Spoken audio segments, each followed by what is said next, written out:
ewedde ababaka akakiiko ka palamenti akalondoola entambuza y'emirimu Sabbiiti ewedde ababaka akakiiko ka palamenti akalondoola entambuza y'emirimu mu bitongole bya gavumenti aka Kosase bwe baali bagenze okulambula ettaka ly'ettemangalo eryagulibwa ekittavvu ky'abakozi ki NSSF okuzimbako amayumba okusobola okuvaamu amagoba ku nsimbi eziterekebwa abakozi ebyazuulibwa byakanga ababaka. Kati olwaleero akakiiko ka Kosase kazzeemu okutuula okwongera okutunuulira ensonga z'ettemangalo ng'era wanaakulira NSSF Patrick Ayota asoose kubuuzibwa nsonga lwaki ettaka eryagulibwa terikozesebwa mulimu omutuufu ogwalagibwa ogw'okuzimbako amayumba. So you paid this money to who? Mr. Amos Nzeyi. Now out of the 11 billion, you paid a consolidated sum or you paid part to AMA Group, part to... On which I will get those payment details because it was a while back. Honorable Show, how the finance person here can he tell us? Because these things must be on. It's not in your possession because there was a fence and you could not even take us into the land or to tour around the land. We stopped at the fence.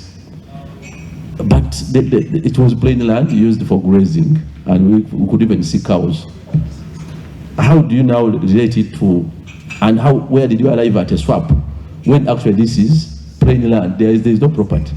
If I've decided at this point that let's now go to court to secure, because in our minds what is developed can be ascertained and what is undeveloped can also be ascertained. That's why we want to resolve it, and that's why we're saying let's have that resolution.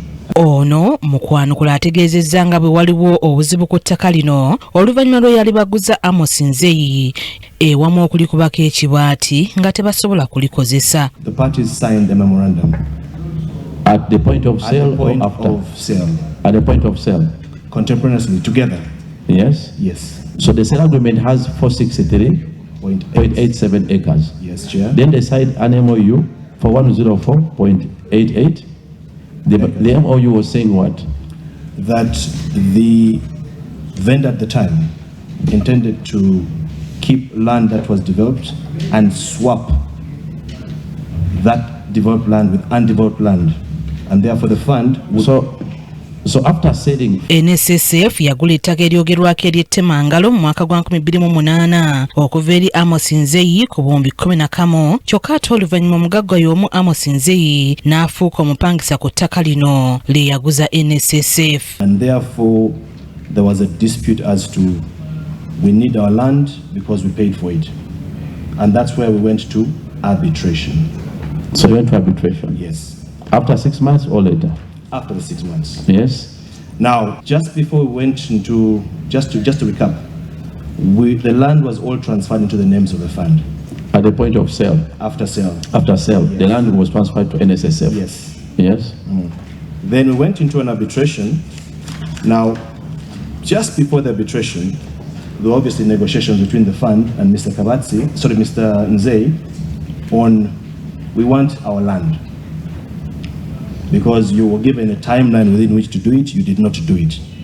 Therefore, we need for you to make good. Mu kakiiko kano Amos Nzeyi akiikiriddwa munnamateeka we Peter Kabatsi ategeezezza nti omuntu we akooye enkaayana ku ttaka lino era nti ayagala NSSF emuguleko ettaka lyonna ly'alina oba si ekyo ye abaddiza ensimbi ze baamuwa okugula ekitundu ku ttaka lye. NSSF buys the entire land because it still has 110 or 108 acres. Yes. Yeah. Then they will buy that land and it gets out of ttemangalo. At the same agreed price? No, because that was never agreed. This is the difference. This is his land now, which NSSF did not take. Yes. Because remember, the land was 570. So that they buy the balance, yes, and they also take their 55 acres. Yes. The 55 remains paid. It would be considered remain paid. Yes.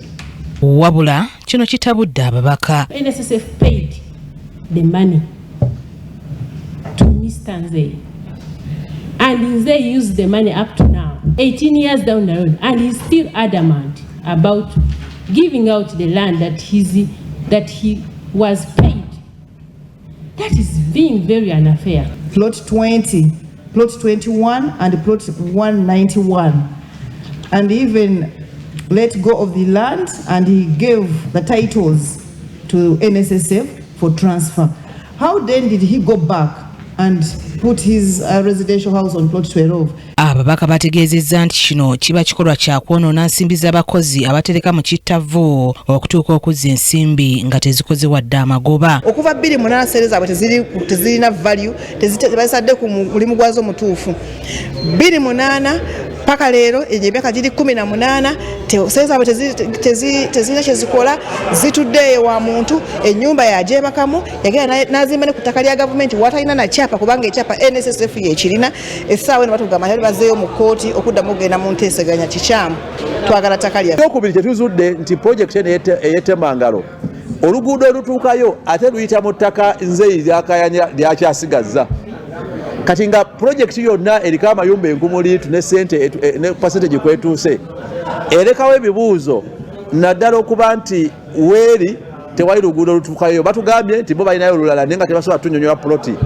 Netubagamba bagende batuwe ku biwandiiko ebyo biraga nti waliwo puloti endala esobola okutuuka n'oluguudo omuntu gy'asobola okuyitamu bw'aba tayise mu puloti eno 12 ekyaliko ebibuuzo. Ssentebe wa Kosasa omubaka Mwadanku Nnyingi alina by'ayogedde ku nsonga eno. Bakomewo wiiki ejja nga batuwa kye batuuseeko kubanga ffe tetugenda kufunulya nsonga eno genda mu maaso nga ne bagiripootingako. Tubasabye bo bagende bawulizanganye nga ba parties bakomewo n'okutuwa kwemu ku biwandiiko bye bakozesa nga bye bakanyako mu kkooti kubanga kituwa ebibuuzo nti ddala abakiikirira NSSF bakulembeza mutima gw'abaana abasevingayo oba bakola byabwe. Mu ngeri yemu ababaka bakunyizza kontrakita w'ekizimbe kya NSSF ekyalina okuggwa mu myaka 3 nga kati kiri mu myaka 7 nga tekinnaggwa. Ababaka era batadde ku nninga abaapatana okuzimba amayumba ku ttaka lya NSSF Erubowa oluvannyuma lw'okulambulayo ng'ebisenge byazimbibwa bitono nnyo. Ssebugenyi Joseph